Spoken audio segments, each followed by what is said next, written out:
Dada, meni uylantirasizmi, yo'qmi? Padaringga rahmat oy, muncha javob kelib aytasan. Hozirgi bolalarda bitam yo'q. Javob kelib uylantiring deydi. Tuf, mana uylantiraman. Dada, uylantirmaysiz-a? Unda eshiting. Bir donishmand aytgan.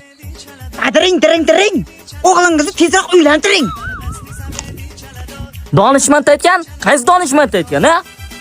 Odam uylanish uchun borku, qo'ldan bir ish kelish kerak. Mas'uliyat bo'lish kerak. Seni qo'lingdan hech narsa kelmaydi. Ey dada, o'zi qanaqa mas'uliyat kerak? Qo'yingizni boqsam, yerlaringizni chopsam, yana nima qilishim kerak? Bola, uylanishga qiziqma. Uylanishning mas'uliyati katta. Xotiningni boqishing kerak uylanganingdan keyin. Bog'alasanmi? Qo'lingdan bir ish kelmaydi. Tayinli ishing yo'q. Dada, yistoq-yistoq boqib yurgan odam bitta xotinni boqa olmaymanmi, dada? Bu xotin bog'ish, qo'y bog'ish emas senga. Qo'yda o'zini qo'yib yuborsan, qonni to'yib kelar. Xotin jotib jeydi. Bog'alasanmi?